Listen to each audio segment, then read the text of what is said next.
Hello കുട്ടികളെ, സുഖല്ലേ?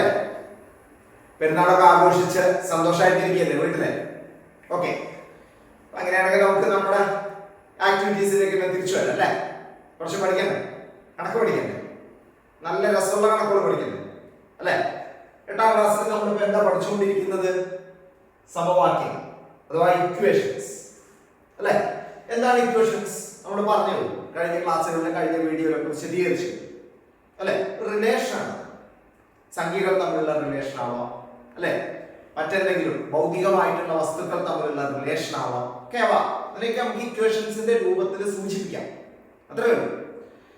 നമ്മളിപ്പോ ഇവിടെ ഈ അധ്യായത്തിൽ പഠിക്കുന്നത് എന്താ?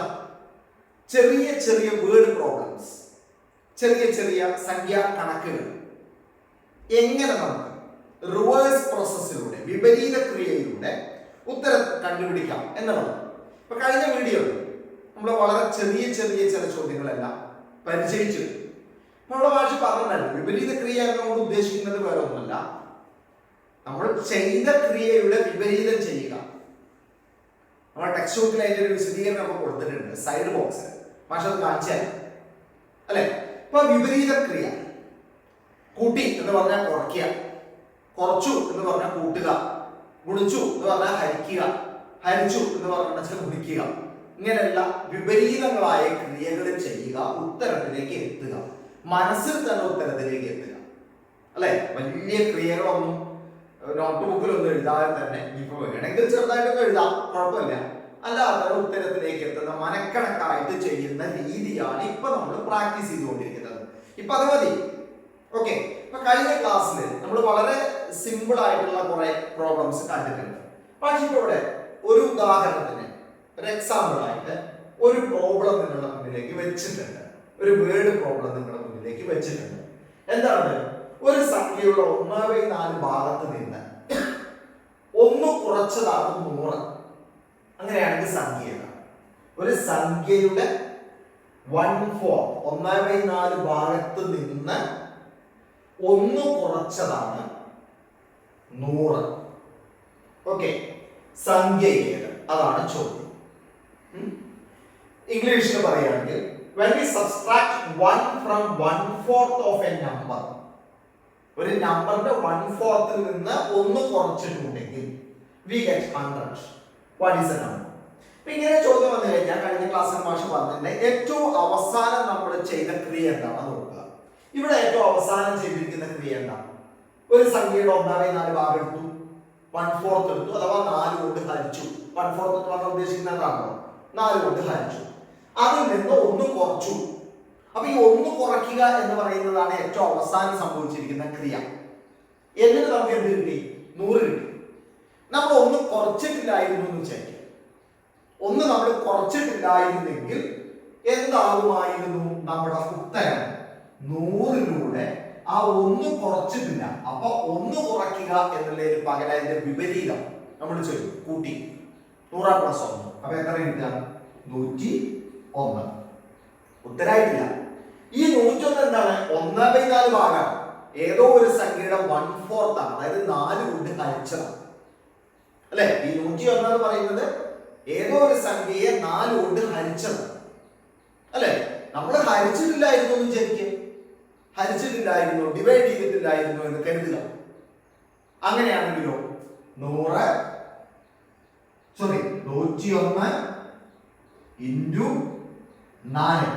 4 അതായത് അതിന്റെ 4 ഇരട്ടി. ഇവിടെ 4 ആക്കി ഭാഗിച്ചുവല്ലോ. 4 ആയി ഭാഗിച്ചിട്ടില്ലായിരുന്നെങ്കിൽ ആ സംഖ്യയുടെ 4 ഇരട്ടിയാവുമായിരുന്നു എന്നർത്ഥം. അപ്പൊ 101 × 4 എത്രയാണ് നമുക്ക് ഉത്തരം കിട്ടുക? 404 അല്ലേ? അപ്പൊ സംഖ്യ ഏതാ? 404. ഇനി നിങ്ങളുടെ മനസ്സിലൊന്ന് ആലോചിച്ച് നോക്കിക്കേ. 404നെ 4 ഭാഗങ്ങളാക്കി ഭാഗിച്ചു. 404നെ 4 ഭാഗങ്ങളാക്കി മാറ്റുമ്പോ 400നെ 4 ഭാഗമാക്കിയാൽ 100 കിട്ടും. പിന്നെ 4നെ 4 ഭാഗങ്ങളാക്കി 1 കിട്ടും. അപ്പൊ ഒരു ഭാഗത്ത് 101 വരുന്ന അർത്ഥം. അതിൽ നിന്ന് 1 കുറച്ചു, 101 കുറച്ചാൽ എത്ര ഉത്തരം കിട്ടുക? 100. വളരെ സിമ്പിൾ ആയിട്ട് നമ്മൾ ആ പ്രോബ്ലം ചെയ്തിരിക്കുന്നുണ്ടോ? ഇത് എന്തിനാണ് ഭാഷ എക്സ്പ്ലെയിൻ ചെയ്തതെന്ന് വെച്ചാൽ, ഈ ഒരു ചോദ്യത്തിലെ ഏറ്റവും അവസാനം നടന്ന ക്രിയ ഏതാണെന്ന് നോക്കണം, അത് കണ്ടുപിടിക്കണം. ഏറ്റവും അവസാനം നടന്ന ക്രിയ 1 കുറച്ചതാണ്. അപ്പൊ ഞാൻ അതിന്റെ റിവേഴ്സ് ചെയ്തു. 1 + 1 100 + 1 101. ഓക്കെ, പിന്നെയാണ് അതിന് 4 കൊണ്ട് ഹരിച്ചിരിക്കുന്നത്. അതിന്റെ മുന്നേ, അതിന്റെ തൊട്ട് മുന്നേ. അപ്പൊ 4 കൊണ്ട് ഹരിക്കുക എന്നതിന് പകരം 4 കൊണ്ട് മൾട്ടിപ്ലൈ ചെയ്യാൻ അർത്ഥം. അപ്പൊ 101 എത്രയാണ്? 404. ഇങ്ങനെ വിപരീത ക്രിയയുടെ ഉത്തരത്തിലേക്ക് എത്തുന്ന രീതിയാണ് നമുക്ക് ഈ അധ്യായത്തിൽ വിശദീകരിക്കുന്നത് എന്നർത്ഥം. ഇത് കഴിഞ്ഞ ക്ലാസ്സിൽ നമ്മൾ വിശദീകരിച്ച് കഴിഞ്ഞതാണ് അല്ലെ? അപ്പൊ ഇനി ഇതേ മോഡലുള്ള ധാരാളം ചോദ്യങ്ങൾ നമ്മുടെ ടെക്സ്റ്റ് ബുക്കിൽ ഉണ്ട്. അപ്പൊ ഇനി നമുക്ക് ടെക്സ്റ്റ് ബുക്ക് ഒന്ന് ഓപ്പൺ ചെയ്തിട്ട് അതിലുള്ള ചില പ്രോബ്ലംസ് ഒന്ന് ഡിസ്കസ് ചെയ്യാം. എങ്ങനെയാണ് നമ്മുടെ മനസ്സിനെ വിപരീത ക്രിയ ഉപയോഗിച്ചുകൊണ്ട് ചെയ്യാമെന്ന് നോക്കാം. റെഡി അല്ലേ? അപ്പൊ ആദ്യം എന്ത് വേണം?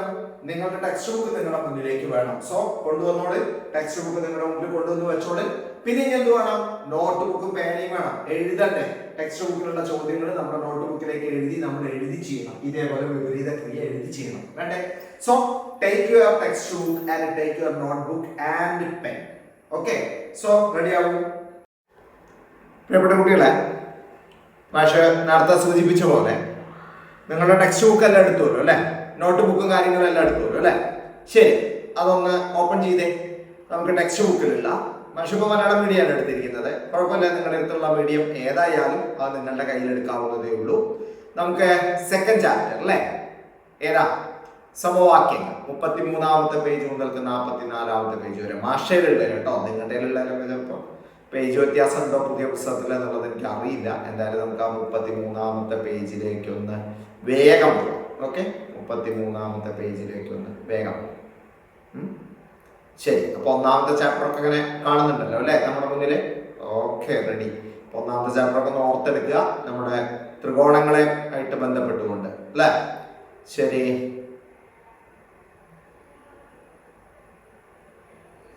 okay, yes. So which is our second chapter? It is equations, സമവാക്യങ്ങൾ. ഭാഷ കഴിഞ്ഞ ക്ലാസ്സിൽ ഇദ്ദേഹത്തിനെ പറ്റി സൂചിപ്പിച്ചിട്ടുണ്ടായിരുന്നു. ആരായിരുന്നു? ഐൻസ്റ്റീൻ, വിശ്വപ്രസിദ്ധനായിട്ടുള്ള ശാസ്ത്രജ്ഞൻ അല്ലെ? ഐൻസ്റ്റീൻ ബോർഡിൽ എഴുതിയിരിക്കുന്ന ഇക്വേഷൻസ് കണ്ടോ? എത്ര ഇക്വേഷൻസ് എഴുതിയിരിക്കുന്നത് അല്ലെ? ചിലതൊന്നും നമുക്ക് വായിച്ചാൽ മനസ്സിലാവണില്ല അല്ലെ? എന്താ തന്നെ മനസ്സിലാവുന്നില്ല. എത്ര ഇക്വേഷൻസ് നോക്കി നോക്ക്. അപ്പൊ അദ്ദേഹത്തിന്റെ കഥ നമ്മൾ കഴിഞ്ഞ ക്ലാസ്സിൽ വിശദീകരിച്ചതാണ്. ഓക്കെ, അതിനിപ്പോ ഞാൻ ഓർക്കുന്നില്ല. ശരി, ഇനി വീണ്ടും നമുക്ക് നമ്മുടെ ടെക്സ്റ്റ് ബുക്കിലുള്ള പ്രോബ്ലംസിലേക്ക് വരാം. അപ്പൊ ടെക്സ്റ്റ് ബുക്കിലുള്ള പ്രോബ്ലത്തിലേക്ക് വരുന്നതിന് മുന്നേ മാഷ്ക്ക് ഈ റിവേഴ്സ് പ്രോസസ്സിനെ പറ്റിയിട്ട് ഒരു ചെറിയ കാര്യം പറയാനുണ്ട്. ഇതാ ഇവിടെ നമ്മുടെ പേജ് നമ്പർ എത്രയിലാണ്? 36ാമത്തെ പേജിലെ ഒരു സൈഡ് ബോക്സ് നമുക്ക് തന്നിട്ടുണ്ട്. ആ സൈഡ് ബോക്സിലുള്ള എന്താണ് ഇതൊന്ന് നമുക്ക് നോക്കാം അല്ലെ? സൈഡ് ബോക്സിൽ തന്നിരിക്കുന്ന അതൊന്ന് നമുക്ക് ഒന്ന് ജസ്റ്റ് ഒന്ന് ഹൈലൈറ്റ് ചെയ്യാം. സൈഡ് ബോക്സിൽ തന്നിരിക്കുന്നത് ഓക്കെ. അപ്പോ വിപരീത ക്രിയ കണ്ടോ? ഇവിടെ അങ്ങനെ തന്നിരിക്കുന്ന ഒരു ഇത് കണ്ടോ? വിപരീത ക്രിയ. എന്താണ് ആ വിപരീത ക്രിയയിൽ പറഞ്ഞിരിക്കുന്നത് എന്നൊന്ന് വായിച്ചു നോക്കിക്കേ. ആ വിപരീത ക്രിയയിൽ പറഞ്ഞിരിക്കുന്ന കാര്യം അപ്പോ അതൊന്ന് മാഷ് ഹൈലൈറ്റ് ചെയ്യുന്നു. വിപരീത ക്രിയ എന്ന് പറയുന്നത് എന്താണ്? വിപരീത ക്രിയ എന്ന് പറയുന്നത് ഒരു സംഖ്യയോട് 2 കൂട്ടിയ തുക അറിയാമെങ്കിൽ സംഖ്യ കണ്ടുപിടിക്കാൻ 2 കുറയ്ക്കണം അല്ലെ? If we add 2 with a number and if we want to find that number, what is a method? Subtract that 2. കൂട്ടിയ 2 കുറയ്ക്കുക, വിപരീതം ചെയ്യുക, അത്രല്ലേ? അപ്പൊ ഇതിനെയാണ് നമ്മൾ വിപരീത ക്രിയ എന്ന് പറയുന്നത്. അപ്പോ 2 കൊണ്ട് ഗുണിച്ചു കഴിഞ്ഞെന്ന് വെച്ചാൽ നമുക്ക് 2 കൊണ്ട് ഹരിക്കുക, 2 കൊണ്ട് ഹരിച്ചിട്ടുണ്ടെങ്കിൽ വിപരീതം 2 കൊണ്ട് ഗുണിക്കുക, 2 കുറച്ചിട്ടുണ്ടെങ്കിൽ 2 കൂട്ടുക. ഇങ്ങനെ വിപരീതങ്ങൾ ചെയ്യുക എന്നർത്ഥം. അപ്പൊ അതിൽ പറയുന്നത് ഭാരതീയ ഗണിതശാസ്ത്രജ്ഞനായിട്ടുള്ള ഭാസ്കരാചാര്യൻ അദ്ദേഹത്തിന്റെ ലീലാവതി എന്ന് പറയുന്ന പുസ്തകത്തിൽ, ലീലാവതി എന്ന് പറയുന്ന പുസ്തകം കേട്ടിട്ടുണ്ടാവുമല്ലോ അല്ലെ? വളരെ പ്രസിദ്ധമായിട്ടുള്ള ഗണിതശാസ്ത്ര ഗ്രന്ഥമാണ് ലീലാവതി. നമ്മുടെ ഭാരതത്തിന്റെ ഒരു ഗണിതശാസ്ത്ര ബൈബിൾ എന്ന് വേണമെങ്കിൽ നമുക്ക് പറയാൻ പറ്റുന്ന ലീലാവതി. അപ്പൊ അതിന് വിപരീത ക്രിയാമാർഗം അദ്ദേഹം പറയുന്നുണ്ട് അന്നത്തെ കാലത്ത്. എന്താ അദ്ദേഹം പറയുന്നത്? ഭയങ്കര രസമാണ് അതിൽ വായിച്ചു നോക്കാൻ. ഫലം അറിയാമെങ്കിൽ സംഖ്യ കണ്ടെത്താൻ ഹരണത്തെ ഗുണനമാക്കുക. കേട്ടോ, വായിച്ചു നോക്കാം. സംഖ്യ കണ്ടെത്താൻ ഹരണത്തെ ഗുണനമാക്കുക. പിന്നെയോ ഗുണനത്തെ ഹരണമാക്കുക. മൾട്ടിപ്ലിക്കേഷൻ ഡിവിഷൻ ആക്കി മാറ്റുക, ഡിവിഷൻ മൾട്ടിപ്ലിക്കേഷൻ ആക്കി മാറ്റുക. വർഗമൂലത്തെ വർഗമാക്കുക, സ്ക്വയർ കാണാൻ അല്ലെ? സ്ക്വയർ റൂട്ടാണ് തന്നിരിക്കുന്നത് എങ്കിൽ സ്ക്വയർ ചെയ്യുക. ന്യൂനസംഖ്യയെ അതിസംഖ്യയാക്കുക. അത് വളരെ പ്രാധാന്യമാണ്. ന്യൂനസംഖ്യ കുറയ്ക്കുകയാണ് ചെയ്തിരിക്കുന്നത് എങ്കിൽ അതിന്റെ നേരെ വിപരീതം അല്ലെ, ആഡ് ചെയ്യുക, കൂട്ടുക, പോസിറ്റീവ് ആക്കി മാറ്റുക, നെഗറ്റീവ് പോസിറ്റീവ് ആക്കി മാറ്റുക. അതിസംഖ്യയെ ന്യൂനസംഖ്യയാക്കുക. നേരെ തിരിച്ച് പോസിറ്റീവ് ആണെങ്കിൽ ആഡ് ചെയ്യാണ് ചെയ്തിരിക്കുന്നതെങ്കിൽ അതിനെ എന്താക്കി മാറ്റുക? അതിനെ ന്യൂനസംഖ്യയാക്കി മാറ്റുക, കുറയ്ക്കുക. ഇങ്ങനെ വിപരീത ക്രിയയെ പറ്റി ഭാരതത്തിന്റെ പ്രസിദ്ധമായിട്ടുള്ള പൗരാണികമായിട്ടുള്ള ഗണിതശാസ്ത്ര ഗ്രന്ഥമായ ലീലാവതിയിൽ ഭാസ്കരാചാര്യ എഴുതിയിട്ടുണ്ട്. ഓക്കെ, ഇതൊക്കെ നമ്മൾ ആ സംസ്കാരത്തിൽ വളർന്നവരാണ്, നമ്മൾ ആ സംസ്കാരത്തിൽ പഠിക്കുന്നവരാണ്. അപ്പൊ നമ്മളെ സംബന്ധിച്ചിടത്തോളം കണക്കൊരു ബുദ്ധിമുട്ടേ ആവാൻ പാടില്ല എന്നർത്ഥം അല്ലേ? അപ്പൊ നമ്മുടെ ഇങ്ങനെ ചില കണക്കുകളൊക്കെ ഉണ്ടാവും. അതാണ് അറിയാത്തൊരു സംഖ്യയെ ആദ്യം 3 കൊണ്ട് ഗുണിച്ച് പിന്നെ 2 കൂട്ടിയപ്പോൾ 50 ഒന്ന് നോക്കിക്കേ. അറിയാത്തൊരു സംഖ്യ, അതിനെ ആദ്യം 3 കൊണ്ട് ഗുണിച്ചു, പിന്നെ 2 കൂട്ടിയപ്പോൾ 50 സംഖ്യ ഏത്? കണ്ടോ? അപ്പൊ എന്താ ചെയ്തിരിക്കുന്നത്? ആദ്യം 3 കൊണ്ട് ഗുണിച്ചു. കണ്ടോ? അവിടുത്തെ ക്രിയ, ആദ്യം നടന്ന ക്രിയ ഇതാ 3 കൊണ്ടുള്ള ഗുണനമാണ്. ഓക്കെ, അപ്പൊ എന്തോ ഒരു സംഖ്യ, പിന്നെ അത് കൂടെ 2 കൂട്ടി. കണ്ടാ? 2 കൂട്ടി, അപ്പൊ 50 കിട്ടി. 50 കിട്ടി. ഇനി നമുക്ക് ഉത്തരം കിട്ടണം വെച്ചാല് നേരെ തിരിച്ചു വരണം എന്നർത്ഥം. അതായത് ഈ 50 നേരെ 2 കുറയ്ക്കാം, പുറകിലോട്ട് വരും, പുറകിലോട്ട്. അപ്പൊ 50 നിന്ന് നേരെ പുറകിലോട്ട് വന്നു. എപ്പോ? 2 കൂട്ടിയതിന് പകരം എന്ത് ചെയ്തിട്ട് 2 കുറച്ചിട്ട്. അപ്പൊ അതാ ഇവിടെയുള്ള സംഖ്യ കിട്ടി. ആ നടുവിലുള്ള സംഖ്യ എത്രയാ? 48. ഇനി വീണ്ടും അവിടുന്ന് പുറകിലോട്ട് വരണം. കണ്ടാ? പിന്നെയും അവിടെ നിന്ന് പുറകിലോട്ട് വരണം. ആ 48 പുറകിലോട്ട് വരണമെങ്കിൽ നേരത്തെ നമ്മൾ 3 കൊണ്ട് ഗുണിക്കുക ചെയ്തിരിക്കുന്നത്. നമ്മൾ എന്ത് ചെയ്യണം? അവിടെ 3 കൊണ്ട് ഹരിക്കണം എന്നർത്ഥം. അപ്പൊ 48നെ 16 കൊണ്ട് ഹരിക്കുമ്പോൾ നമുക്ക് എത്ര അല്ല, 48നെ 3 കൊണ്ട് ഹരിക്കുമ്പോൾ നമുക്ക് എത്ര ഉത്തരം കിട്ടും? 16 കിട്ടും. കണ്ടോ? ഇനി ആ ചോദ്യത്തിനെ തന്നെ വേറെ പല രീതിയിലൊക്കെ മാറ്റി എഴുതിയിട്ടുണ്ട്. അപ്പൊ നിങ്ങൾക്ക് നോക്കിയാൽ മനസ്സിലാവാവുന്നതേ ഉള്ളൂ. അതേപോലെ ഒരു സംഖ്യയോട് അതിന്റെ 4 കൂട്ടിയപ്പോൾ 30 കിട്ടി. ഒരു സംഖ്യയോട് അതിന്റെ 4 കൂട്ടിയപ്പോൾ കണ്ടോ? അപ്പൊ സംഖ്യയോട് 4 കൂട്ടുക എന്ന് പറഞ്ഞാൽ ശ്രദ്ധിക്കണം. ഒരു സംഖ്യയാണ്, അതിനോട് അതിന്റെ 4 കൂട്ടുക എന്ന് പറഞ്ഞാൽ വെച്ചാൽ ആ സംഖ്യയുടെ 5/4 ഭാഗമായി എന്നർത്ഥം. 1 പ്ലസ്, ഇപ്പൊ ഞാൻ മാഷോട് എഴുതി കാണിച്ചായിരുന്നു. ഒരു സംഖ്യ ഇപ്പൊ നമ്മള് 1 എന്ന് എടുക്കുകയാണെന്ന് വിചാരിക്കാം. അപ്പൊ 1 എന്ന് നമ്മളിപ്പോ ഇവിടെ എടുക്കുകയാണെങ്കിൽ ഭാഷ എഴുതി കാണിച്ചു തരാം കേട്ടോ. അപ്പോ 1 അല്ലെ, അതിനോട് കൂടിയിട്ട് നമ്മൾ 1/4 കൂട്ടുകയാണ്. അതിന്റെ 4 കൂട്ടുക. അപ്പൊ അതെങ്ങനെ കൂട്ടുക അറിയില്ലേ? 1-ലൂടെ 1/4 എങ്ങനെയാണ് കൂട്ടുക എന്ന് പറഞ്ഞു വെച്ചാൽ അറിയില്ലേ? എങ്ങനെയാണ് കൂട്ടുക? പല രീതി പറയാം. നമ്മുടെ ഭിന്നസംഖ്യകളുടെ കൂട്ടലും കുറയ്ക്കലും ഒക്കെ നമ്മൾ കഴിഞ്ഞ ക്ലാസ്സുകളിൽ 6ാം ക്ലാസ്സിലും 7ാം ക്ലാസ്സിലും ഒക്കെ നമ്മൾ കണ്ട് ശീലിച്ചതാണ് ഭിന്നസംഖ്യകളെല്ലാം. അപ്പൊ ഇതിനെ എങ്ങനെ കൂട്ടുക? ക്രോസ് മൾട്ടിപ്ലിക്കേഷൻ മെത്തേഡ് എന്ന് ചിലവർ പറയും. ചിലവർ അതിന്റെ ഡിനോമിനേറ്റർ സെയിം ആക്കുക, ഛേദം തുല്യമാക്കുക എന്ന് പറയും. എന്തൊക്കെയായാലും ഭാഷ എളുപ്പത്തിൽ പറയാം. ഇപ്പോൾ 1 എന്ന് പറഞ്ഞാൽ 1/1 എന്നാണ്. അവർ ക്രോസ് മൾട്ടിപ്ലിക്കേഷൻ ചെയ്യുക. 4 × 1 4, 4 + 1 എത്ര കിട്ടുക? 5 ബൈ അടിയിൽ കോമൺ ആയിട്ടുള്ള ഡിനോമിനേറ്റർ എത്ര? കോമൺ ആയിട്ടുള്ള ഡിനോമിനേറ്റർ 4. അപ്പൊ ഇത്തരത്തിലുള്ള ഭിന്നസംഖ്യകളുമായി ബന്ധപ്പെട്ടിട്ടുള്ള ക്രിയകൾ നമുക്ക് ഈ അധ്യായത്തിൽ വളരെ വ്യക്തമായിട്ട് അറിയണം. അതിൽ സംശയങ്ങളൊന്നും ഉണ്ടാവാൻ പാടില്ല. അപ്പൊ ഒരു നമ്പറിന്റെ 5/4 ഭാഗമാണ് എന്ത് നമുക്ക് കിട്ടിയിരിക്കുന്ന 30. അങ്ങനെയാണെങ്കിൽ അതിന്റെ വിപരീതം 5/4ന്റെ വിപരീതം 4/5 അല്ലെ? 5/4ന്റെ വിപരീതം എന്താണ്? നേരെ തിരിച്ചിടുക. 4/5 അതുകൊണ്ട് ഗുണിക്കുക. അപ്പൊ 30 × 4/5 കണ്ടോ? ഇതിന്റെ ഉത്തരം കിട്ടിയിരിക്കുന്നു. എത്ര ഉത്തരം കിട്ടിയിരിക്കുന്നത്? 24 എന്ന് അതിന്റെ ഉത്തരം അവിടെ കിട്ടിയിട്ടുണ്ട്. കണ്ടോ? 30 × 4/5 = 24. അപ്പൊ ഇങ്ങനെയുള്ള കണക്കുകൾ ഓർമ്മ ഉണ്ടാവണം. അപ്പൊ ഭിന്നസംഖ്യകളുമായി ബന്ധപ്പെട്ടിട്ടുള്ള കണക്കുകൾ ഇനി വരുന്നുണ്ട് എന്നർത്ഥം. അവിടെ നല്ല ശ്രദ്ധ വേണം എന്നർത്ഥം. ഇനി നമുക്ക് അതിലുള്ള ചില പ്രോബ്ലംസിലേക്ക് ഒന്ന് ഇങ്ങനെ വരാം. അപ്പൊ അത് പ്രോബ്ലം പറയുന്നതിന് മുന്നേ വീണ്ടും ഭാഷയുടെ സൈഡ് ബോക്സിലേക്ക് ഒന്ന് വരികയാണ്. എന്താണെന്ന് അറിയോ? പ്രാചീന ഗണിതം എന്ന് പറയുന്ന ഒരു സംഭവമുണ്ട്. എന്താ ഈ പ്രാചീന ഗണിതം? വേറൊന്നുമില്ല, പണ്ട് കാലത്ത്, അതായത് BC 3000-നോടടുത്തിട്ടുള്ള കാലത്ത് തന്നെ ഈജിപ്തുകാരെ ഇങ്ങനെയുള്ള പലതരം കാര്യങ്ങൾ എഴുതി സൂക്ഷിച്ചിരുന്നു എന്നാ പറയണത്. അതായത് ഇങ്ങനെയുള്ള ക്രിയകളെല്ലാം ഒരു അത് അവരെഴുതി വളരെ രസമാണ് കേട്ടോ. എന്താ, പപ്പൈറസ് എന്ന പേരുള്ള ചെടിയുടെ തണ്ടുകൾ ഉപയോഗിച്ചുണ്ടാക്കിയിരുന്ന താളുകളിലാണ് അക്കാലത്ത് എഴുതിയിരുന്നത് എന്നാ പറയുന്നത്. നമ്മുടെ ഇപ്പോഴത്തെ പോലുള്ള പേപ്പർ ഒന്നും അന്ന് അവൈലബിൾ അല്ലല്ലോ അല്ലെ. അപ്പൊ അതുകൊണ്ട് തന്നെ പപ്പൈറസ് എന്ന പേരുള്ള ഒരു ചെടിയുടെ തണ്ടുകൾ ഉപയോഗിച്ചിട്ടാണ് അവരത് എഴുതിയിരുന്നതെന്ന് പറയുന്നത്. അപ്പൊ അങ്ങനെയുള്ള അനേക രേഖകൾ പുരാവസ്തു ഗവേഷകർ പിന്നീട് കണ്ടെത്തിയിട്ടുണ്ട്. അത്തരം രേഖകൾക്കൊക്കെ പപ്പൈറസ് എന്ന് തന്നെയാണ് പറയുന്നത്. ഇത്തരത്തിലുള്ള മാത്സ് ഇങ്ങനെ എഴുതി വെച്ചിരിക്കുന്ന രേഖകൾക്കെല്ലാം പപ്പൈറസ് എന്നാണ് പറയുക. ഇത്തരം ഒരു പപ്പൈറസ് ഗണിത പ്രശ്നങ്ങളും അവ ചെയ്യാനുള്ള മാർഗങ്ങളുമാണ് ചർച്ച ചെയ്തത്. അപ്പൊ അങ്ങനെ കിട്ടിയിട്ടുള്ള ധാരാളം പപ്പൈറസില് ഒന്നില് ഗണിത പ്രശ്നങ്ങളും അവ ചെയ്യാനുള്ള മാർഗങ്ങളുണ്ട്. ഏകദേശം BC 1650 ഇത് എഴുതിയിരിക്കുന്നത്. വളരെ പുറകിലാണ് കേട്ടോ, ബിഫോർ ക്രൈസ്റ്റ് ആണ് അല്ലെ, വളരെ പുറകിലാണ്. അപ്പൊ അതിന്റെ തുടക്കത്തിൽ തന്നെ ഇത് എഴുതിയ ആള് തന്റെ പേര് ആഹ്മോസ് എന്നാണെന്നും 200 വർഷത്തോളം പഴക്കമുള്ള രേഖയിൽ നിന്നും പകർത്തി എഴുതിയതാണെന്നും പറയുന്നുണ്ട്. അയാൾ പകർത്തി എഴുതിയതാണ് പറയുന്നത് ആഹ്മോസ്. അതിന്റെ പുറകില് ബ്രിട്ടീഷ് മ്യൂസിയത്തിൽ സൂക്ഷിച്ചിട്ടുള്ള രേഖയെ ആഹ്മോസ് പപ്പൈറസ് എന്നാണ് വിളിക്കുന്നത്. കണ്ടാ, ഇത് കണ്ടെടുത്തത് അലക്സാണ്ടർ റിൻഡ് എന്ന് പറയുന്ന ഒരു ഗവേഷകനായതിനാൽ, അതായത് അലക്സാണ്ടർ റിൻഡ് ആണ് ഇത് കണ്ടെത്തിയതെന്നാണ് പറയുന്നത്. ഏത് ആഹ്മോസ് പപ്പൈറസ് എഴുതി വെച്ചിട്ടുള്ള പപ്പൈറസ് രേഖകളെ അലക്സാണ്ടർ റിൻഡ് എന്ന് പറയുന്ന ഗണിതശാസ്ത്രജ്ഞനാണ്, ഗവേഷകനാണ് ഇത് കണ്ടെത്തിയത്. അതുകൊണ്ട് തന്നെ അതിന് പിന്നീട് വേറെ പേര് കൂടി വിളിച്ചു. എന്താണ്?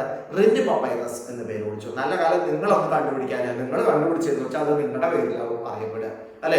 ഇനി വേണമെങ്കിൽ ഒന്ന് കണ്ടുപിടിക്കാൻ നോക്കിക്കോട്ടോ, എവിടെന്നെങ്കിലൊക്കെ കാണാൻ പറ്റുകയാണെങ്കിൽ കണ്ടുപിടിക്കാൻ നോക്കിക്കോ. അപ്പൊ നമുക്ക് കിട്ടിയാൽ അല്ലെ നമ്മുടെ പേരില് അത് അറിയപ്പെടട്ടെ എന്തായാലും. ഓക്കെ, അപ്പോ നമുക്ക് നമ്മുടെ മോളിലേക്ക് തിരിച്ചു വരാം. ഈ ചില പ്രോബ്ലംസിലേക്ക് തിരിച്ചു വരാം. എന്താ പ്രോബ്ലംസ്? അനിതയും കൂട്ടുകാരും പേന വാങ്ങി. 5 പേന ഒന്നിച്ചു വാങ്ങിയപ്പോൾ ആകെ വിലയിൽ നിന്ന് 3 രൂപ കുറവ് കിട്ടി. അവർക്ക് 32 രൂപയാണ് കിട്ടിയത് അല്ലെ. 32 രൂപയാണ് ചെലവായത്. ഓരോന്നായി വാങ്ങിയിരുന്നെങ്കിൽ എത്ര രൂപ കൊടുക്കണമായിരുന്നു? അപ്പൊ അങ്ങനെയൊക്കെയുള്ള ധാരാളം പ്രവർത്തനങ്ങൾ ഇവിടെ ഇങ്ങനെ പറയുന്നുണ്ട്. ഇതൊക്കെ ചെയ്തു നോക്കാവുന്നതാണ്. അനിതയും കൂട്ടുകാരും കൂടി പേന വാങ്ങി, 5 പേന ഒന്നിച്ചു വാങ്ങിയപ്പോൾ ആകെ വിലയിൽ നിന്ന് 3 രൂപ കുറവ് കിട്ടി. അവർക്ക് 32 രൂപയാണ് ചെലവായത്. ഓരോന്നായി വാങ്ങിയിരുന്നെങ്കിൽ 3 രൂപ കുറവ് കിട്ടിനാ പറഞ്ഞത്. അപ്പൊ 3 രൂപ കുറച്ചിട്ടില്ലായിരുന്നു എന്ന് വിചാരിക്കാം. 3 രൂപ കുറച്ചിട്ടില്ലായിരുന്നെങ്കിൽ അവർ എത്ര രൂപ കൊടുക്കണമായിരുന്നു? അവര് 35 രൂപ കൊടുക്കണമായിരുന്നു. കാരണം 32 ഇപ്പൊ കൊടുത്തിട്ടുള്ളൂ അല്ലെ. 3 രൂപ കുറച്ചു എന്നാ പറയുന്നത്. അപ്പൊ നമ്മൾ കൂട്ടി, 32 കൂടെ 3 കൂട്ടി എത്രയാ? 35. ഇത് 5 പേനയുടെ വിലയാണ്. ഇതിങ്ങനെ ഓരോന്നായിട്ട് വാങ്ങുകയാണെങ്കിൽ ഇത് കുറവ് കിട്ടില്ല കേട്ടോ, കുറവ് കിട്ടില്ല. അപ്പൊ 5 പേനയുടെ വിലയാണ്. അപ്പൊ 5 പേനയുടെ വില 35 ആണെങ്കിൽ 1 പേനയുടെ വില കിട്ടാൻ വേണ്ടിയിട്ട് എന്ത് ചെയ്യണം? നമ്മള് 35നെ 5 കൊണ്ട് ഹരിക്കണം എന്നർത്ഥം. അപ്പൊ എത്ര രൂപയാണ് കിട്ടുക? 7 രൂപയാണ് കിട്ടുക. അപ്പൊ 1 പേനയുടെ വില എത്രയാണ്? 7 രൂപ. നമ്മുടെ മനസ്സിലൊന്ന് ആലോചിച്ച് നോക്കുക. 5 പേനയ്ക്ക് 7 രൂപ വെച്ചാൽ 7.35. അതിനൊരു 3 രൂപ റിഡക്ഷൻ കിട്ടി, കമ്മീഷൻ കിട്ടി അല്ലെ. അപ്പൊ 3 കുറച്ച് കഴിഞ്ഞാൽ നമ്മൾ എത്ര രൂപ കൊടുത്താൽ മതി? 32 രൂപ കൊടുത്താൽ മതി. വളരെ എളുപ്പത്തിൽ കിട്ടുന്ന കാര്യമാണ്. ഓക്കെ അല്ലേ? റെഡി അല്ലേ? അപ്പൊ ഇതൊക്കെ എഴുതണം കേട്ടോ നിങ്ങൾ. പിന്നെ ഒരു ചതുരത്തിന്റെ ചുറ്റളവ് 25 മീറ്ററും ഒരു വശം 5 മീറ്ററുമാണ്. മറ്റേ വശം എത്ര മീറ്ററാണ്? ഒരു ചതുരത്തിന്റെ ചുറ്റളവാണ് 25 മീറ്റർ കേട്ടോ. ചുറ്റളവ് എന്ന് പറഞ്ഞു വെച്ചാൽ അറിയാം അല്ലെ, ചുറ്റുള്ള അളവ് എന്നാണ് പറയുന്നത്. ചുറ്റുള്ള അളവ് എന്ന് പറയുമ്പോൾ ചതുരാണ്. ചതുരം എന്ന് പറയുമ്പോൾ നിങ്ങൾക്ക് അറിയാം. അപ്പൊ പക്ഷെ ഇവിടെ വെറുതെ ഒരു ചതുരത്തിന്റെ ഒരു ഷേപ്പ് ഇവിടെ ഇങ്ങനെ വരയ്ക്കുകയാണെന്ന് വിചാരിക്കാം. അപ്പോ ആ ചതുരത്തിന് നീളമുണ്ട്, വീതിയുണ്ട്. എത്ര നീളമുണ്ട്? 2 നീളമുണ്ട്, 2 വീതിയുണ്ട് അല്ലെ. 2 നീളം പ്ലസ് 2 വീതി, 2 length plus 2 breadth, 2L plus 2B അഥവാ 2 × L പ്ലസ് B. ഇങ്ങനെ പല രീതിയിൽ അതിനെ സൂചിപ്പിക്കാറുണ്ട്. ഇതിന്റെ ചുറ്റളവ് 25 മീറ്റർ ആണെന്നാണ് പറയുന്നത്. അതായത് ഈ നീളവും വീതിയും ഒക്കെ പാടെ കൂട്ടുമ്പോൾ 25. നീളവും വീതി 2 നീളവും 2 വീതിയും കൂടി കൂട്ടുമ്പോൾ 25 കിട്ടും എന്നർത്ഥം. അപ്പൊ ഇതിനൊരു ചോദ്യമുണ്ട്, ഒരു നീളവും ഒരു വീതിയും കൂടി കൂട്ടിയെന്ന് വെച്ചാൽ എത്ര കിട്ടുക അല്ലേ? ഒരു വശം 5 മീറ്റർ. അവിടെ ഒരു കാര്യം കൂടി പറഞ്ഞിട്ടുണ്ട്, ഒരു വശം 5 മീറ്റർ ആണെന്ന് പറഞ്ഞിട്ടുണ്ട്. അപ്പൊ നമുക്ക് ഇവിടെ എങ്ങനെ ഏതെങ്കിലും നീളോ അല്ലെങ്കിൽ വീതിയോ ഇപ്പൊ ഇവിടെ ഏതെങ്കിലും കിടക്കട്ടെ. അപ്പൊ ഇത് വീതി നമുക്ക് 5 മീറ്റർ ആണ് തന്നിട്ടുണ്ട് അല്ലെ. അപ്പൊ അങ്ങനെയാണെങ്കിൽ ഇപ്പുറത്തും എത്ര തന്നെ വരിക? 5 തന്നെയാണ് വരിക എന്നർത്ഥം അല്ലെ. അപ്പൊ 5 × 5 10ആയി. 10 പോയി അല്ലെ, 10 പോയി അതിന്. അപ്പൊ 25ൽ നിന്ന് 10 പോയി കഴിഞ്ഞാൽ വെച്ചാൽ ബാക്കി ഇനി 15 ആണത് അല്ലെ. 15 ആണെങ്കിൽ അത് 2 കൂട്ടിയതാണ്, 2 നീളം കൂട്ടിയതാണ് ഈ 15 എന്ന് പറയുന്നത് അല്ലെ? അപ്പൊ ഒരു നീളം എന്ന് പറയുമ്പോൾ എത്ര വരിക? 15ന്റെ പകുതി അല്ലെ? 15ന്റെ പകുതി എന്ന് പറയുമ്പോൾ എത്ര വരിക? 7 എന്നർത്ഥം. അപ്പോ 7.5 ഇത് അവിടെ ഇങ്ങനെ മാഷ് അവിടെ എഴുതിയിടാൻ പോവാണ്. 7.5. ഇവിടെ ഈ മുകളിൽ എത്ര തന്നെയാണ് വരിക? 7.5 തന്നെയാണ് വരിക. ഇനി നമുക്കൊന്ന് കൂട്ടി വെക്കാം. അതിന്റെ ചുറ്റളവ് 25 ആവുമോ നോക്കണമല്ലോ. ഒരു വശം 5 മീറ്റർ ആണ് തന്നിട്ടുണ്ട്. 5 മീറ്റർ നമ്മൾ അവിടെ ആൾറെഡി എഴുതി വെച്ചിട്ടുണ്ട്. 5 ഓക്കെ 10 ആയി. ഇനി അത് കൂടെ 2 നീളം കൂടി കൂട്ടുമ്പോൾ 25 ആവും. അപ്പൊ 7.5 15 15 പ്ലസ് 10 25 റെഡിയായി. അപ്പൊ ചുറ്റളവ് 25 ആയി. വശം ഒരു വശം 5 മീറ്റർ ആവുകയും ചെയ്യും. ഇപ്പൊ ക്ലിയർ അല്ലേ എങ്ങനെയാണ് ചെയ്തിരിക്കുന്നത്? ഇനി ഇതേപോലെ തന്നെ ചുവടെയുള്ള കുറെ കണക്കുകൾ തന്നിട്ടുണ്ട്. ചുവടെയുള്ള കണക്കുകളിലെല്ലാം ഒരു സംഖ്യയിൽ നിന്ന് ചില സംഖ്യകൾ ചെയ്തതിന്റെ ഫലം പറഞ്ഞിരിക്കുന്നു. ഓരോന്നിന്റെയും സംഖ്യ കണ്ടുപിടിക്കുക. അപ്പൊ ഇതൊന്നും നോക്കാം. ഈ ഒരു ചോദ്യം നോക്കാം. എന്താ 3 മടങ്ങിനോട് 2 കൂട്ടിയപ്പോൾ 101 കിട്ടി. ബാക്കിയുള്ളവർക്ക് നിങ്ങൾ ചെയ്യണം കേട്ടോ. 3 മടങ്ങിനോട് 2 കൂട്ടിയപ്പോൾ 101 കിട്ടി എന്നാണ് പറഞ്ഞിരിക്കുന്നത് അല്ലെ? അപ്പോ നമുക്കൊരു കാര്യം ചെയ്തെന്ന് വെച്ചാലോ, 2 കൂട്ടിയപ്പോഴല്ലേ ഈ 101 കിട്ടിയത്. 2 കൂട്ടിയിട്ടില്ലായിരുന്നു എന്ന് വിചാരിക്കാം. 2 കുറയ്ക്കാം. അപ്പൊ 101 നമുക്ക് 2 കുറയ്ക്കാൻ നടത്താം അല്ലെ? ഇവിടെ വേണമെങ്കിൽ എഴുതാം. നമുക്ക് 101 അല്ലെ കുറയ്ക്കണം. എത്രയാ? 2. 101 2 കുറച്ചും വെച്ചാൽ നമുക്ക് എത്ര ഉത്തരം കിട്ടുക? 99. സംശയിക്കല്ല, 99. ഇതെന്താണ്? 3 മടങ്ങാണ്. അതായത് ഈ 99 എന്ന് പറയുന്നത് 3 മടങ്ങാണ്. അപ്പൊ നമുക്ക് ഒരു സംഖ്യ കിട്ടണമെന്നുണ്ടെങ്കിൽ എന്ത് വേണം? അതായത് ഒരു ഭാഗം കിട്ടണമെന്നുണ്ടെങ്കിൽ എന്ത് വേണം? ഈ 99നെ 3 ഭാഗമാക്കി ഭാഗിക്കണം. അതായത് 3 കൊണ്ട് ഹരിക്കണം. അപ്പോ നമുക്ക് എത്രയാണ് 99നെ 3 കൊണ്ട് ഹരിക്കുമ്പോൾ കിട്ടുക? 33 ആണല്ലോ. 33 ക്ലിയർ അല്ലേ? യെസ്. ഇനി ഒന്ന് റിവേഴ്സ് ഒന്ന് ആലോചിച്ച് നോക്കിക്കോളൂ. 33ന്റെ 3 മടങ്ങ് എന്ന് പറയുമ്പോൾ 33 × 3 99. 99 കൂടെ 2 കൂട്ടി അപ്പൊ എത്രയാ? 101. അപ്പൊ അങ്ങനെയുള്ള ധാരാളം പലതരത്തിലുള്ള ചോദ്യങ്ങൾ അതിന്റെ താഴത്ത് തന്നിട്ടുണ്ട്. അതിന് നിങ്ങൾക്ക് തന്നെ ചെയ്യാൻ പറ്റുന്നതാണ് മാഷ് വിശ്വാസം. പിന്നെ അടുത്തത്, ഒരു സംഖ്യയോട് അതിന്റെ പകുതി കൂട്ടിയപ്പോൾ 111 കിട്ടി. സംഖ്യ ഏതാണെന്ന് ചോദിച്ചിട്ടുണ്ട്. അപ്പൊ അത് നേരത്തെ നമ്മൾ പറഞ്ഞ പോലെയാണ്. എന്താ? ഒരു സംഖ്യയോട് അതിന്റെ പകുതി കൂട്ടിയപ്പോൾ 111 കിട്ടി എന്നാ പറഞ്ഞിരിക്കുന്നത്. സംഖ്യ അതിന്റെ പകുതി. അപ്പൊ മാഷ് നോക്കുക കേട്ടോ. ഒരു സംഖ്യ ആയപ്പോ 1 വിചാരിക്കുകയാണ്. 1 അതുകൂടെ അതിന്റെ പകുതി കൂട്ടുകയാണ്. അതായത് 1/2 കൂട്ടുകയാണെന്ന് വിചാരിക്കുക. അപ്പൊ ആ സംഖ്യ എത്ര മടങ്ങായി മാറുന്നുള്ളതാണ് എനിക്ക് അറിയേണ്ടത്. ഇതിന്റെ മുന്നേ ഞാൻ ഇതേ മോഡലൊരു എക്സ്പ്ലനേഷൻ തന്നിട്ടുണ്ട്. 1 + 1/2. 1 + 1/2 എന്ന് പറഞ്ഞാൽ നേരത്തെ പറഞ്ഞ പോലെ തന്നെ ക്രോസ് മൾട്ടിപ്ലിക്കേഷൻ എളുപ്പത്തിന് 1 × 2 2 + 1 3. അപ്പോ 3/2 എന്നായി തീരും. അതായത് 1 അതിന്റെ അരയും കൂടി കൂട്ടുമ്പോ 3/2 ഭാഗമായിട്ട് മാറും. 2ൽ 3 ഭാഗമായിട്ട് മാറും അർത്ഥം അല്ലെ? നമുക്ക് സംഖ്യ കിട്ടണം അല്ലെ? സംഖ്യ കിട്ടണമെന്നുണ്ടെങ്കിലുള്ള വഴി എന്താണ്? അതിനെ നേരെ വിപരീതമാക്കി മാറ്റുക എന്നർത്ഥം അല്ലെ? അപ്പൊ നേരെ വിപരീത ക്രിയ ചെയ്യുക എന്ന് പറഞ്ഞു വെച്ചാല് 111 നമുക്ക് ഉത്തരം കിട്ടിയിരിക്കുന്നത്. അപ്പൊ 111 × എത്രയാ? 2/3 എന്നായിട്ട് മാറും. അത് നിങ്ങൾ നോട്ട് ബുക്കിൽ ഒന്ന് എഴുതിയിട്ട് ചെയ്താൽ മതി എത്രയാണ് കിട്ടുന്നത് എന്നുള്ളത്. അപ്പൊ 111 ഇപ്പൊ കിട്ടിയിരിക്കുന്ന ഉത്തരം. അപ്പൊ 111ന്റെ എത്രയാ? 2/3 ഭാഗം കാണുക എന്നർത്ഥം.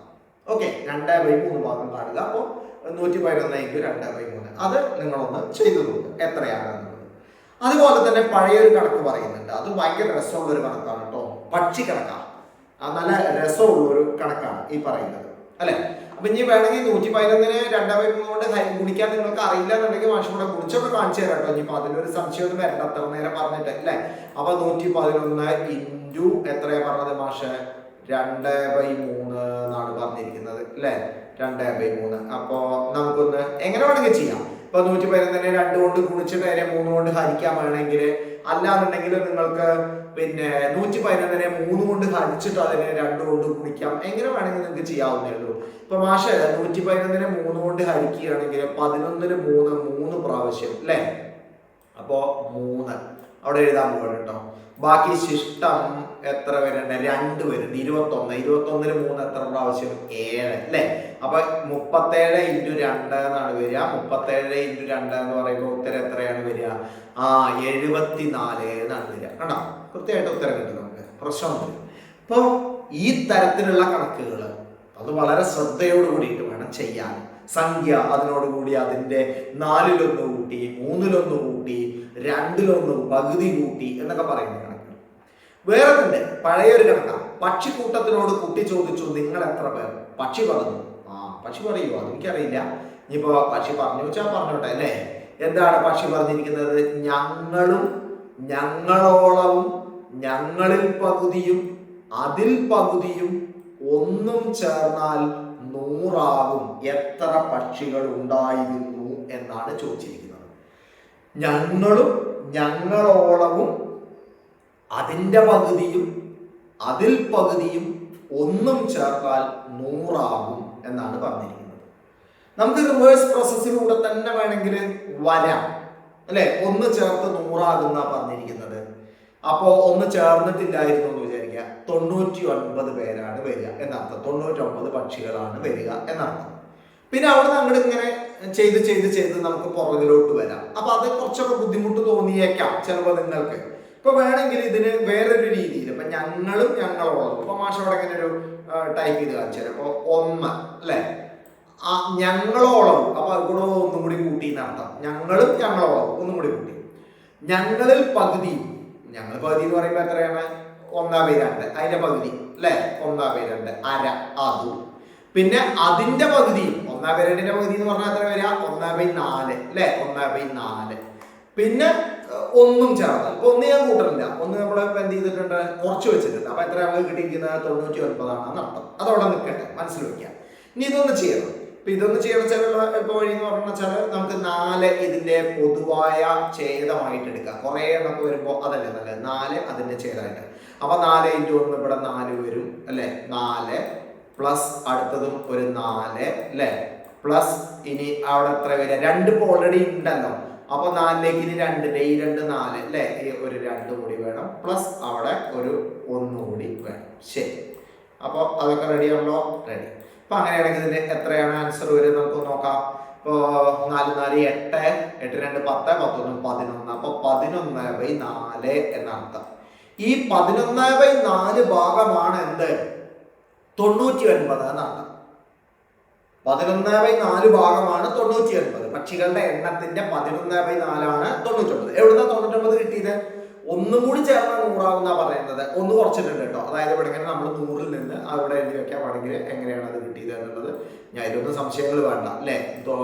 100ൽ നിന്ന് നമ്മൾ 1 കുറച്ചിട്ടാണ് നമുക്ക് എന്ത് കിട്ടിയിരിക്കുന്നത്? 99. അതായത് വിപരീത ക്രിയ അവിടെ ചെയ്തിട്ടുണ്ട് അർത്ഥം. ഓക്കെ, ഇനി 99 എന്ന് പറയുന്നത് 11/4 ഭാഗം. അപ്പൊ നമുക്ക് സംഖ്യ കാണണമെങ്കിൽ, പക്ഷികളുടെ എണ്ണം കാണണമെങ്കിൽ എന്ത് ചെയ്താൽ മതി? ഈ 99ന്റെ 4/11 ഭാഗം ചെയ്താൽ മതി. നേരെ വിപരീതം ചെയ്താൽ മതി. അപ്പൊ ഞാൻ അതൊന്ന് ചെയ്യാൻ പോവാണ്. 99 × 11/4 എന്നുള്ളതിന് പകരം എത്ര പറഞ്ഞിരിക്കുന്നത്? 4/11 എന്നർത്ഥം. 4/11 എന്ന് പറയുമ്പോൾ എളുപ്പല്ലേ. ഇപ്പൊ 99നെ നമുക്ക് 11 കൊണ്ട് ഹരിക്കാം. അപ്പൊ എത്ര വരിക? 9. സിമ്പിൾ ആണ്. 9 × 4. 9 × 4 എന്ന് പറയുമ്പോൾ എത്രയാണ്? 36. അപ്പൊ എത്ര പക്ഷികൾ ഉണ്ടായിരുന്നു? 36 പക്ഷികൾ ഉണ്ടായിരുന്നു. ക്ലിയർ അല്ലേ? രസല്ലേ? ഈ 36 നമുക്കൊന്ന് നോക്കുക. 36 കൂടി ചേർന്നാൽ 72. ഞങ്ങളും ഞങ്ങളോളവും. ഞങ്ങളുടെ പകുതി 36ന്റെ പകുതി 18. അപ്പൊ 72 പ്ലസ് 18. 72 പ്ലസ് 18 എന്ന് പറഞ്ഞാൽ എത്രയാണ് വരിക? 90 അല്ലെ. 72 പ്ലസ് 18 90. അതിന്റെ പകുതി അതായത് പിന്നെ 18ന്റെ പകുതി 9. അപ്പൊ 99. 1 100. ശരിയല്ലേ? മനസ്സിൽ കാൽക്കുലേറ്റ് ചെയ്യണം. ഉത്തരം കിട്ടിക്കഴിഞ്ഞാൽ വെച്ചാൽ ശരിയല്ലേ എന്നുള്ളതൊന്ന് ചെക്ക് ചെയ്യണം. ഉത്തരം ശരിയാണോ ഇല്ല എന്നുള്ളത്. അപ്പൊ പക്ഷികളൊക്കെ റെഡിയാണല്ലോ. അവിടെ നിങ്ങൾക്ക് ഒരു ചെറിയ ഒരു സംശയം അവശേഷിപ്പിച്ചുകൊണ്ട് മാഷ് ഇന്നത്തെ പരിപാടി നിർത്തും. ചോദ്യം നിങ്ങൾ എനിക്ക് ഉത്തരം പറഞ്ഞു തരണം. അതിന്റെ വേറൊന്നുമല്ല, പക്ഷിക്കണക്കിൽ അവസാനം പറയുന്ന തുക 100ന് പകരം വേറെ ഏതെല്ലാം സംഖ്യകളാവാം? 101 ആവാൻ പറ്റുമോ? 102 ആവാൻ പറ്റുമോ? പുറകിലോട്ട് കിട്ട 99 ആവാൻ പറ്റുമോ? 98 ആവാൻ പറ്റുമോ? ഈ പക്ഷിക്കണക്കിന്റെ ശരിയായ എണ്ണം എന്താ? ഈ ശരിയായ എണ്ണം എന്ന് പറഞ്ഞാൽ പക്ഷികളുടെ എണ്ണം 1.5 പക്ഷി എന്ന് പറയാൻ പറ്റില്ല. പറ്റുമോ? ചിലപ്പോ ഒരു കാലില്ലാത്ത പക്ഷി ഉണ്ടാവും. അപ്പൊ 1.5 പക്ഷിയാവും. ഇത് അങ്ങനത്തെ പക്ഷിയല്ല, 2 കാലുള്ള പക്ഷിയാണ്. അത് വിചാരിച്ചാൽ മതി. അപ്പൊ പക്ഷികളുടെ എണ്ണം, അപ്പൊ അത് 2 കാലുള്ള പക്ഷികള്. അപ്പൊ 2 പക്ഷി അല്ലെങ്കിൽ 3 പക്ഷി 4 പക്ഷി എല്ലാം ഉത്തരം കിട്ടാൻ പറ്റും. ഇപ്പൊ നമുക്ക് 36 കിട്ടിയാലോ 36 പക്ഷി തന്നെ കിട്ടാൻ പറ്റും. 36 പക്ഷി കിട്ടാൻ പറ്റുമോ? പറ്റില്ലല്ലോ. അപ്പൊ അതുകൊണ്ട് കൃത്യമായ ഉത്തരം കിട്ടണമെങ്കിൽ ഈ അവസാനം പറഞ്ഞ 100ന് പകരം വേറെ ഏതെങ്കിലും സംഖ്യകൾ വരാൻ പറ്റുമോ? So it is A question mark. Ready? It is A question mark. So നിങ്ങളുടെ മുന്നിൽ ആ ചോദ്യം അവശേഷിപ്പിച്ചുകൊണ്ട് ഇന്നത്തെ ഇക്വേഷൻസ് എന്ന് പറയുന്ന പാഠത്തിന്റെ ടെക്സ്റ്റ് ബുക്ക് ആക്ടിവിറ്റീസ് നമുക്ക് ഇവിടെ വെച്ച് സന്തോഷത്തോടു കൂടിയിട്ട് നിർത്താം. Bye and thank you. Okay.